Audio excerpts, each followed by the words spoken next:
Welcome back to Too Much Information with the Tiger Shira, the TMI show. So, ladies and gentlemen, it gives me great pleasure to welcome to the show singer, rapper, social justice activist, and brother in arms, Mr. Juliani, everybody!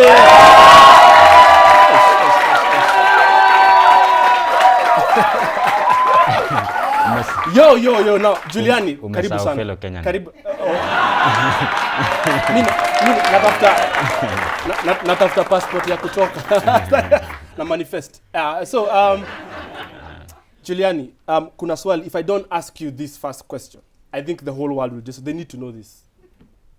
What are you working on? No, like what are you carrying on? How's your life been? Yeah, but I thought it was... But I care. Yeah, right now we're working on a 5-day concert in May. Yeah. So we're doing, each day we're doing one of my albums. And then we're also working on raising funds to set up Vitus Network Taka Banks. Taka Banks. So we're trying to employ 1,000 young people through waste, just creating value around waste. And of course, the second thing is to facilitate creatives to finance creatives against their creative works, digital assets, and Pikaizo. Okay. Okay. Unajua, now I have another question for you. You know, like when like you're a rapper, like hood. You know, like you're like grew up in Eastlands, but then all of a sudden your best friend is the late Bob Colimo. Like how does that happen? Like how do you move from Eastlands and your best friend is the CEO of the top performing company? You're like, tuambie pia si tuamoke. Tell us, you know, these secrets, we need to know them in hand. Tell us, bana Juliani. Kwa mbona niliandika wali tudhara? Hey, who's laughing now? No, Bob was like I miss Bob every day. He was an amazing human being. He was so human in the way he was as a person. That connection na watu was really keen on connection na watu. And I was really privileged that I was his friend. I met him a month, 2 months before he passed. Spent a lot of time with him. So I'm really grateful that I got time to spend 10 years at least that I've known him. Oh, that's nice. Oh, wow. Yeah. Like, that's so what I mean, I'm waiting for the next CEO of Safaricom. I'm going to cook up na So, you know, Juliani, although you didn't invite us for your wedding, tuko na gift hapa, okay? And as you accept our gift, we just want to know one thing. How did one of the most public figures in Kenya manage to pull off the most private wedding in this country? How? I mean, me si public figure, me ni fellow Kenyan. Me ni king of rap.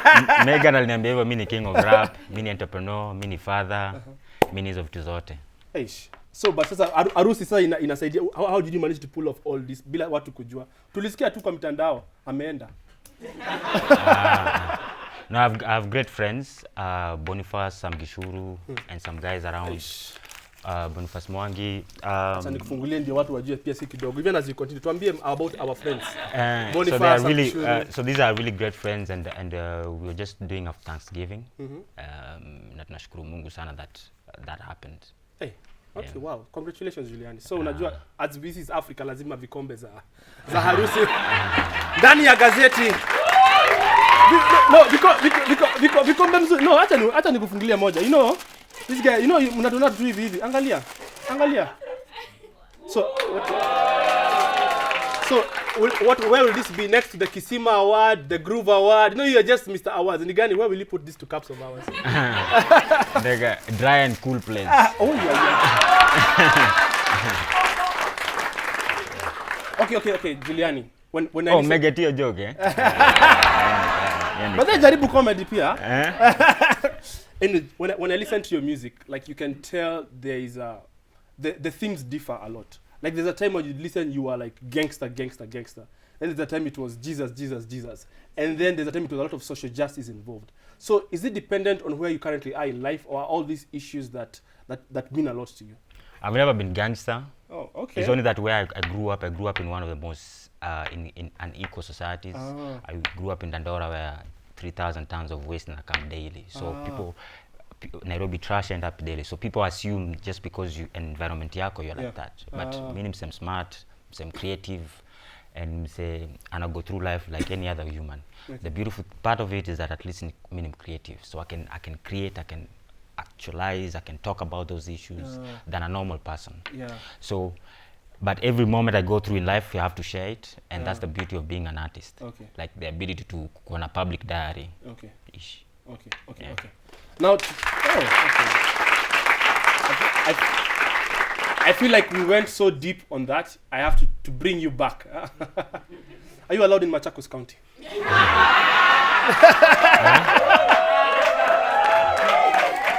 Okay, like People's Park. Okay. Just you tell us your area. Are you allowed to be anywhere? I've been to the People's Park previously, and I think your story at People's Park, I mean, it was a really amazing space that it made me think about even public spaces. Ukienda Dandora, there is no public space. Wasoi wanacheza watoi.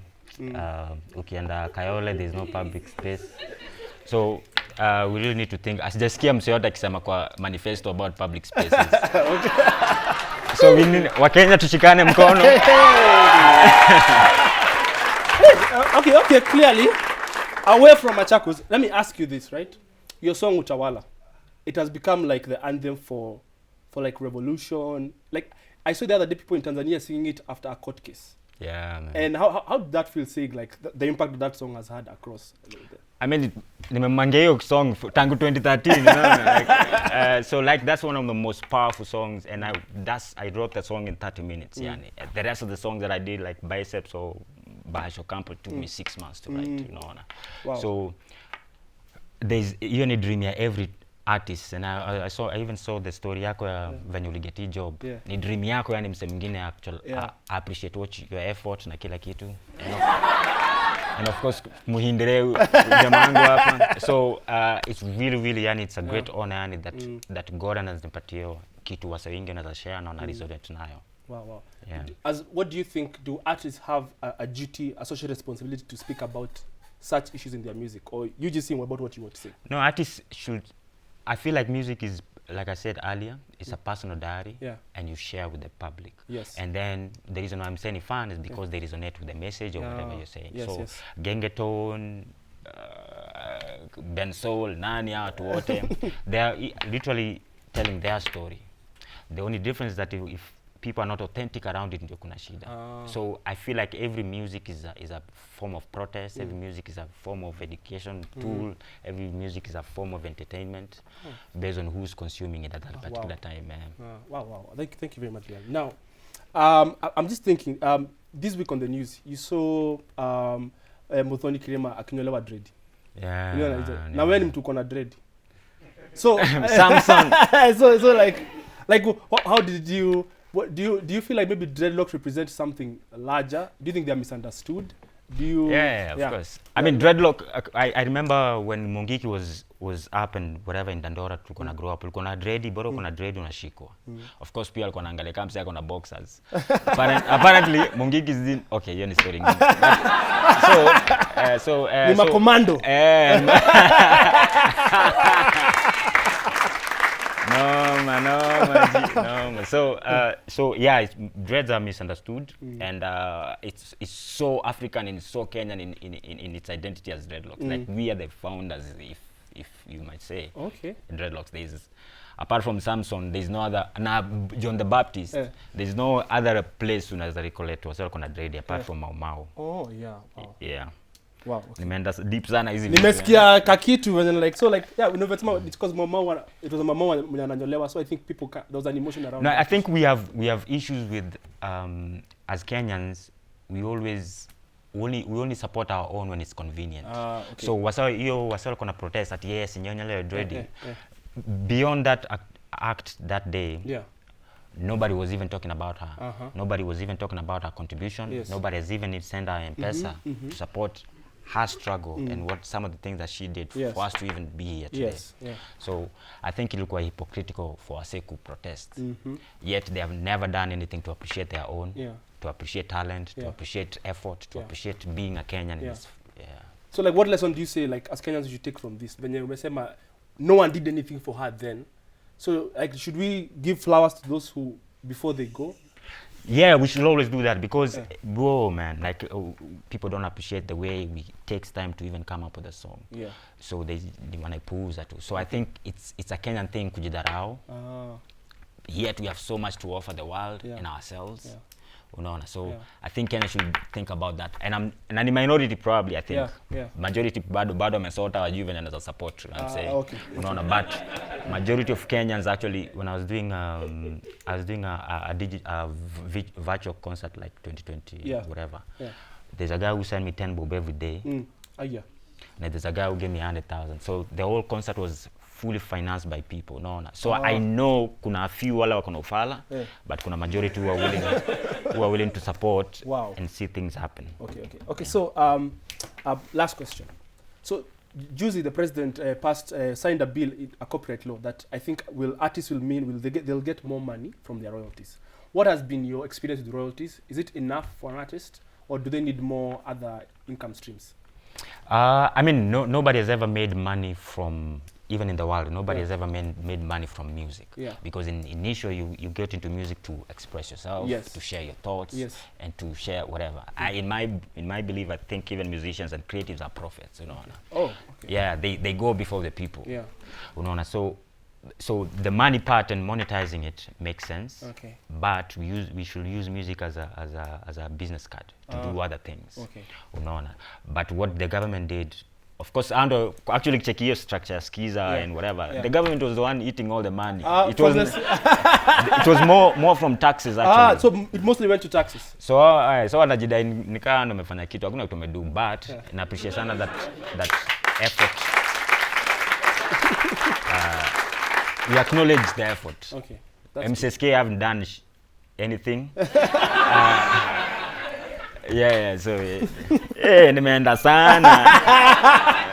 Okay.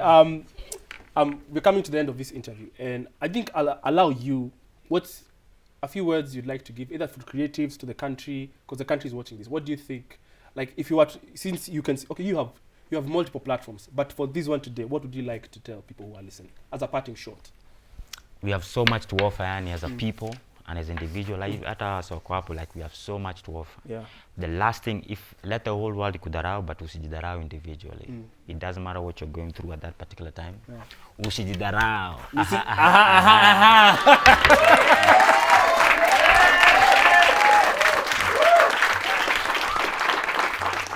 Juliani, thank you very much for giving us the opportunity to engage with you. We've learned so much in a short period. I think the desire to believe in yourself, now usijidarau, okay?